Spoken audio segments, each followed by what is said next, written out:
Fan of करो भाई।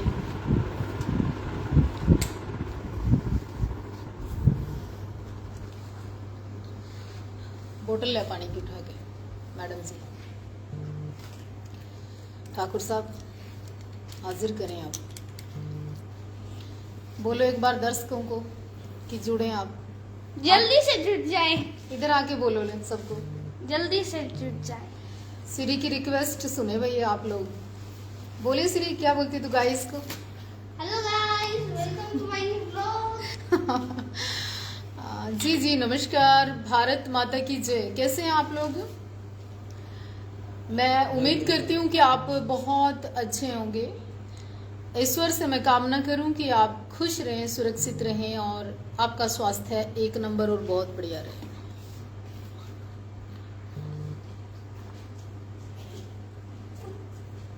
क्या कह रही है?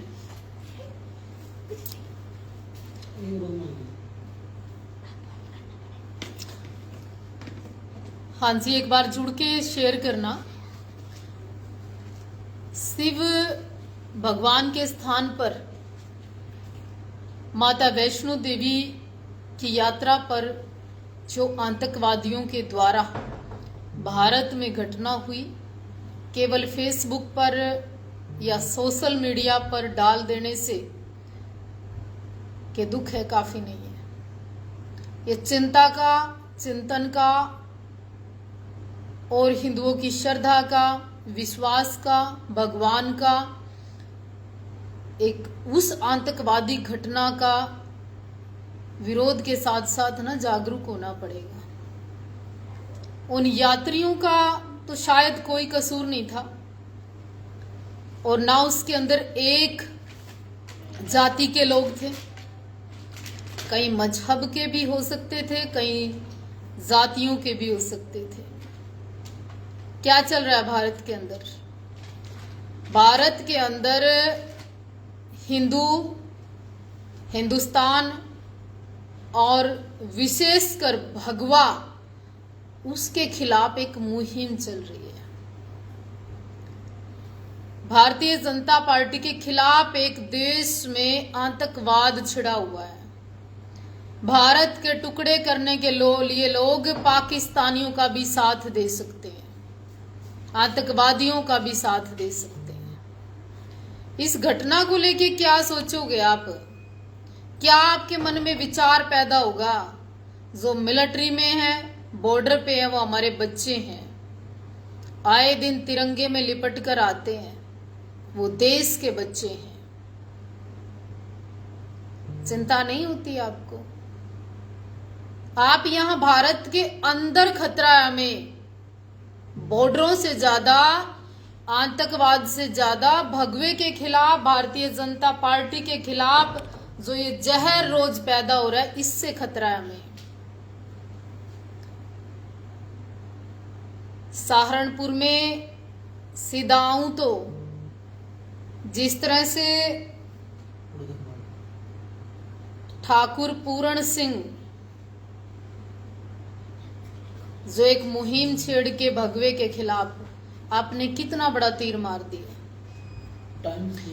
योगी के खिलाफ आपने क्या प्रदर्शन करके, हिंदुओं को गुमराह करके क्या निकाल लिया। राजपूत तो ऐसे नहीं हुआ करते। राजपूतों के अंदर संतों के प्रति, मंदिरों के प्रति, भगवान के प्रति, हमारे मठ और मंदिरों के प्रति हमने दान दिया, हमने अपनी जायदाद दी, हमने अपना बड़ा कुछ निछावर कर दिया।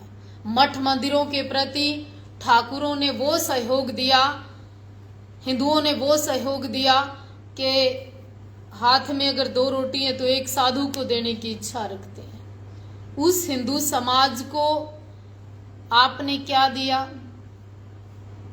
है? आप तिलक के खिलाफ, आप भगवे के खिलाफ, आप मोड़ी के खिलाफ, आप मंदिरों के खिलाफ, आप योगी के खिलाफ क्या सोचते हो? आपका फ्यूचर बहुत अच्छा होगा ना? आपका फ्यूचर खराब होगा, आपका भविष्य बिल्कुल नष्ट होने वाला होगा। और जिन लोगों ने ये अपराध और पाप किया, आप और आपका परिवार इस पाप को भोगेगा, क्योंकि योगी जी की आंखें नम हुई। हृदय, जब प्रधानमंत्री जी शपथ ले रहे थे, देश के मंत्री शपथ ले रहे थे, तो मैंने योगी जी को बार बार महसूस किया, उनकी तकलीफ को, उनके हृदय को, उनकी नम आंखों को महसूस किया। वही योगी जी जब हंसते थे तो लगता था कि जन्नत और संसार हंस रहा है। आज जब योगी जी शपथ समारोह में बैठे थे तो उनकी आंखें देखकर मन को बड़ी पीड़ा हुई। और जब कोई योगी, जब कोई सन्यासी, जब कोई संत, जब कोई महिला और जब कोई एक अच्छी और पवित्र आत्मा रोती है तो सामने वाले का सर्वनाश हो जाता है। ये सच्ची बात है। मैंने एक जगह पढ़ा था और सुना एक औरत को कि मुझे भले कुछ कहो, कोई फर्क नहीं पड़ता, लेकिन आजकल मत कहना कि जिस शक्ति, जिस आराधना मैं शक्ति की करती हूँ वो तो मैं नहीं बख्शेगी माँ बगलामुखी। तो वो बात बिल्कुल सच्ची है। भक्ति करने वाले व्यक्ति को, अच्छी पवित्र आत्मा को अगर आप बार बार कुछ कहोगे तो निश्चित है कि आपका विनाश शीघ्र होने वाला है, और ऐसा होता है। तो ठाकुर जी, मैं ये कहना चाहती हूँ, सहारनपुर के उड़दंग में जिन ठाकुरों के बच्चों पे पर्चे दर्ज हुए, वो भी दुख की बात है। जिस ठाकुर समाज और ठाकुर समाज के सामने खिलाफ खड़ा हो गया, वो भी दुख की बात है। अब मैं बात करूं आतंकवाद की, ये घटना कर आप देश को डराना चाहते हो।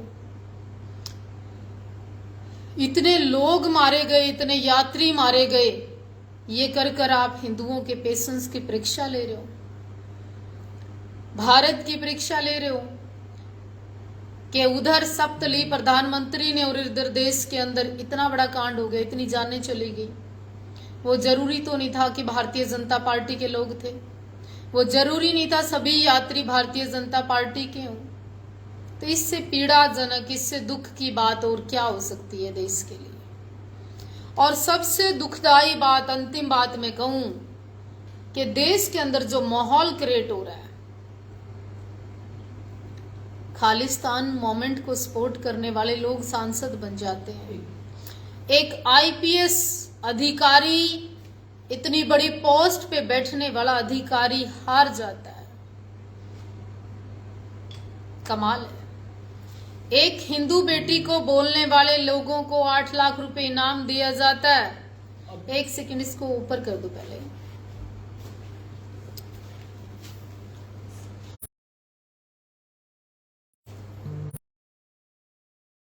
इशू था जो कि मुझे अच्छा नहीं लगता। तो मैं ये कहना चाहती हूं, जिनकी जुबान नहीं खुलती, जो लोग कहते हैं कि साधुओं को साधु जैसा नेचर बनाकर रखना चाहिए, साधुओं को शांत रहना चाहिए, साधुओं को बोलना नहीं चाहिए, साधुओं को सोशल मीडिया पर प्रतिक्रिया नहीं देना चाहती। और चूड़ी पहनने वाले लोगों, मेरी बात सुनो। कंगना के खिलाफ तो एक पूरा देश का एक ऐसा माहौल क्रिएट हो गया, बयानबाजी और फंडिंग और धमकियां और पता नहीं क्या क्या। और अब देश में हमला हुआ तो पंजाब को भी बोलना चाहिए, पूरे हिंदुस्तान के सिखों को बोलना चाहिए, भगत सिंह को मानने वाले लोगों को बोलना चाहिए, तमाम देश के उन हिंदू, मुस्लिम और सिखों को भी बोलना चाहिए क्योंकि ये देश के ऊपर हमला हुआ। आतंकवाद में जब कोई मरता है ना, वो कोई जात या धर्म नहीं, भारतीय मरता है, भारत का वो व्यक्ति मरता है, भारत की वो पहचान मरती है, भारत के ऊपर प्रहार हुआ। नेताओं का क्या है, आएंगे आज तक के चैनल पे बोलेंगे, चले जाएंगे, निंदा करेंगे। लेकिन जो लोग एक कंगना के को लेकर गुट बना लिया, ग्रोह बना लिया, बोलना शुरू कर दिया और तुम में से कोई एक नहीं बोला, डूब के मर जाओ तुम लोग। बोल नहीं सकते ना तो शेयर कर दो, और शेयर नहीं कर सकते ना, जो तुम्हें माँ बहन की गालियां दे रहे हैं ना कमेंट्स में, उनको जवाब दे दिया करो। और जो माँ बहन की गाली का भी जवाब नहीं दे सकते ना, चूड़ियां पहन के अपने घर बैठ जो सोशल मीडिया चलाना बंद कर दो। जब दम नहीं हुआ करता ना तो बात नहीं किया करते। और एक अंतिम बात और बताऊं, कि कुछ लोग तो न्यू भड़क ले रहे हैं जैसे देश चलाने वाले ही हम लोग हैं। चुप हो जाएं, बोलना बंद कर दें। खून ठंडा नहीं हुआ। ये देश के प्रति कोई गतिविधि होगी हम बोलेंगे, राष्ट्र के प्रति कोई हाथ उठेगा हम जवाब देंगे। बढ़ता हुआ आतंकवाद, बढ़ता हुआ खालिस्तान, बढ़ती हुई एजेंसियां, बढ़ता हुआ राष्ट्र के प्रति विरोध, भगवे के खिलाफ इतनी बड़ी मुहिम, देश के अंदर कुछ ऐसे ग्रोह, ऐसे लोग तैयार हो रहे हैं, इतनी नफरतें पैदा हो रही हैं, विशेष जातियों के प्रति नफरत पैदा हो रही है, कई महापुरुषों के प्रति नफरत पैदा हो रही है। हो क्या रहा है? संविधान बचेगा ऐसे, देश बचेगा ऐसे, राष्ट्र बचेगा ऐसे, तिरंगा बचेगा ऐसे? तिरंगे का अपमान हो जाता है, लोग चुप बैठे रहते हैं। कोई भारत माता को गाली देता है, लोग चुप बैठे रहते हैं। सोशल मीडिया पर आकर आपकी माँ बहन को कोई थप्पड़ मारकर इनाम देता है, चुप बैठे रहते हैं।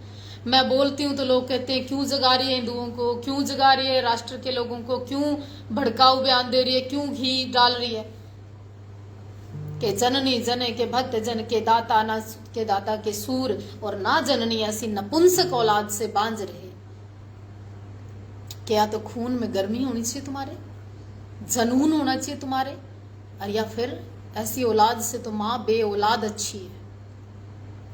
और मेरी बात एक और सुनना, जो लोग गालियां देते हैं, जो लोग कहते हैं आपने भड़काऊ बयान दे दिया, आपने कंगना के पक्ष में क्यों बोला। कंगना ने गलत बोला था, उसका विरोध हुआ, मैंने भी किया, लेकिन ये राष्ट्र नहीं सिखा था, ये इंसानियत नहीं सिखा थी, ये देश के प्रति, देश में रहकर गद्दारी करना हमारे खून में नहीं है। और जिन लोगों को मेरी बातों से सहमत हो, इस आतंकवाद जैसी घटना पर आप लोगों की आवाज अगर निकलती हो और नहीं आवाज निकलती हो तो इस पोस्ट को शेयर करने का काम करें। बस इतना सा निवेदन है मेरा। जय हिंद, वंदे मातरम।